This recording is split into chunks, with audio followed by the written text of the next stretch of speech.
3, 2, 1. Hello everybody, what's up? It's Ace said. Back to you guys with another video for Yu-Gi-Oh! Master Duel. Haven't posted one in a while, but we can talk about that. This year I'm trying to get a little on my shit, if you say. But today I want to be doing a video on Lair Darkness. I've been playing with this deck for a little bit, and honestly I've been going through so many different kind of builds I've been trying to do, and like, since I don't have a lot of materials to always work with for decks like these, I kind of just make do with what I have, you know. Try to include a lot more SR stuff because my UR game is very lacking into this game. But this is a fun deck. So the premise of the deck, if you've never played Lair Darkness before in general, you're going to be tributing. Wait, take it back. You're going to be making everything on the field of dark monsters, and by doing that, you're going to be activating effects of the Lair Darkness monsters. What I don't really call Lair Darkness, like Lament and the Wicked Dog and a little bit of other stuff. Basically, tributing your opponent's monsters once per turn, and only one monster per turn. Then at the end phase, you're going to have whoever tributed something gets a token. So the main deck revolves around Lair Darkness, and as I said before, it turns off face-up monsters dark. And if you attribute a monster you control to activate a card effect, you can attribute one dark monster your opponent controls, even though you do not control it. That is a very weird. That's very fun text, but I like it. And then once per turn during the end phase, summon as many torment tokens, level 3 field, level 3, 1000 attack, 1000 defense. It's possible to return player's field and defense position up to the number of times monsters tributed this turn, face up. So sometimes you can get a lot of tokens, sometimes you don't. I'm still working on this build for it. You're mainly going to go in for Lilith, Lady of Lament. This is a tribute one as quick effect, and also she is a searcher for other traps. So it's kind of a trap heavy deck. People like to run it with Labyrinth. People like to run it with you can run it with trap tricks, I think, too, but since it kind of conflicts with the insect plant theme, you don't really do that. But the Lament stuff is really cool for like traps, and then you can also run it with Critias, like the Crush Card Virus and all that. So I still put that in there sometime, but not this build.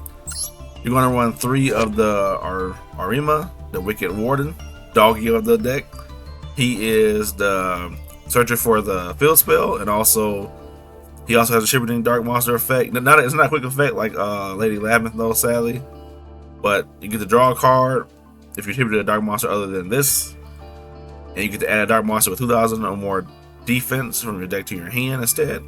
So I like that a lot. Good card to search out for the big boss monster of the Lair Darkness deck, which is the Darkest Diablos, Lord of the Lair.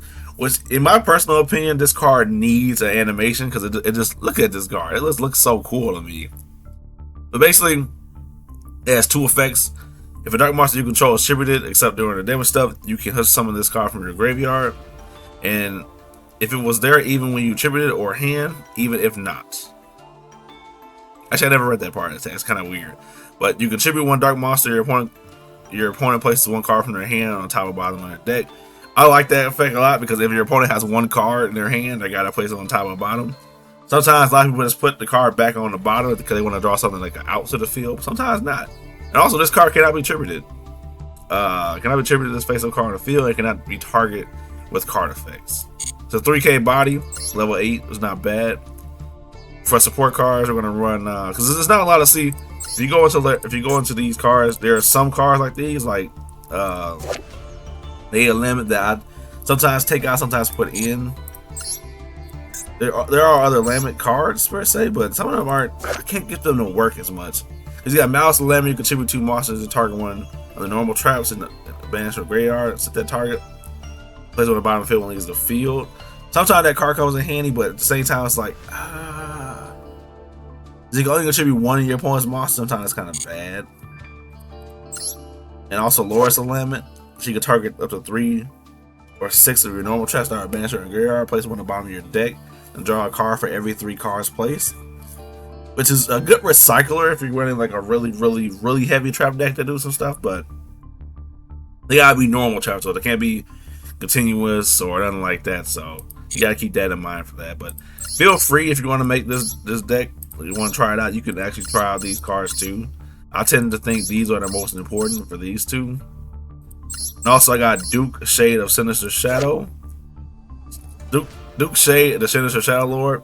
You can tribute any number of dark monsters, special summon this card from your hand. If you do, this card gets 500 attack for each monster you tributed. If this card normal sound special summon, you can target one level 5 or higher dark monster in your graveyard and into your hand, which comes in handy for the Heavenly Lord of Prism.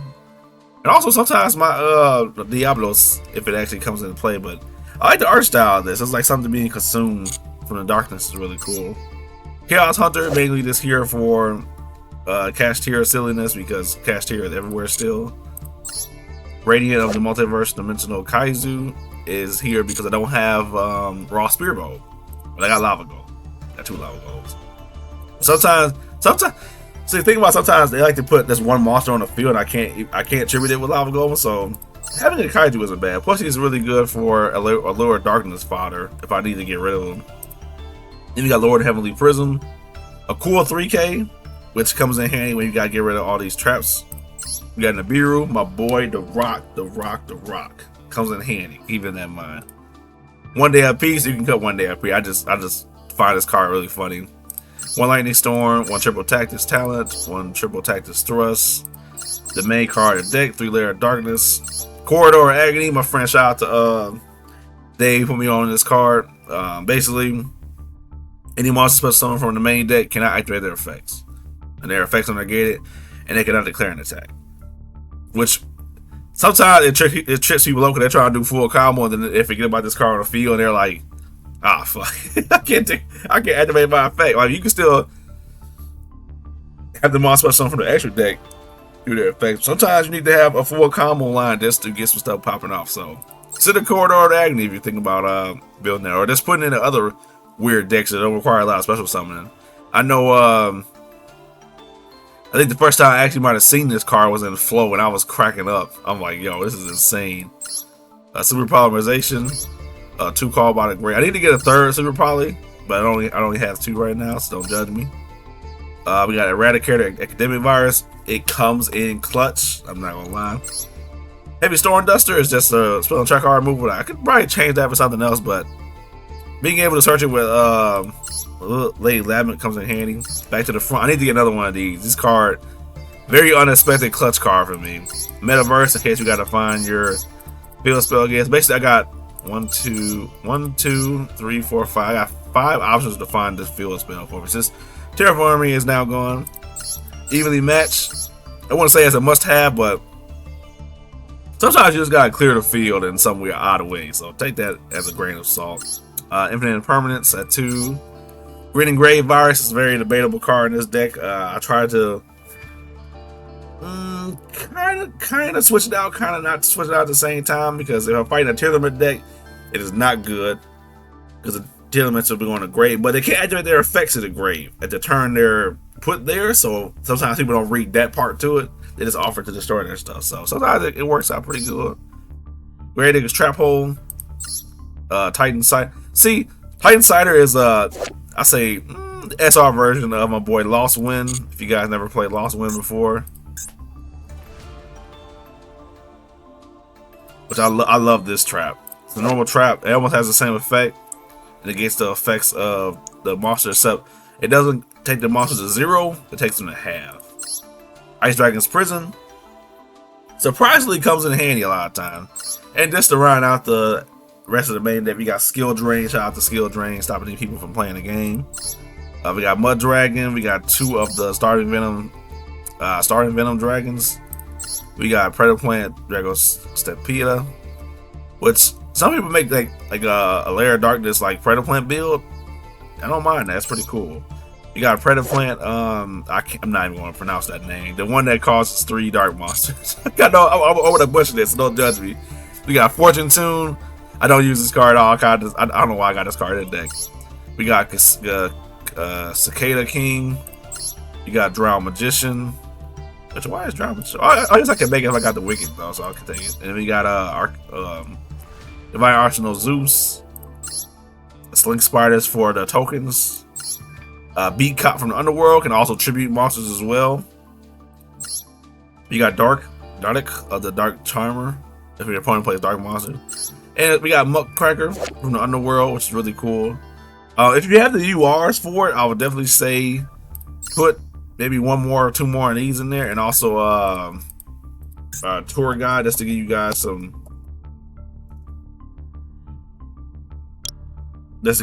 options. Tour guide is a really great card for this deck.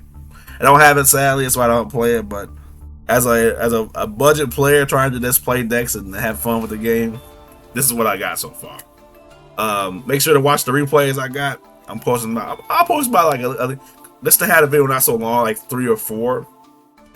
Just had a video not so long, but yeah, that's my Lair of Darkness deck. I'm planning on moving on to another one after this video because I wanted to keep the content up going, consistency and stuff. But that's pretty much it. Enjoy the replays, y'all.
folks, that's it for my replays for the video. Thank you guys for watching, tuning in so far, and hopefully a good new year for everybody, including everybody that plays Master Duel and everybody in the world, man. Just trying to bring some fun times to Yu-Gi-Oh! And fun times gaming in general.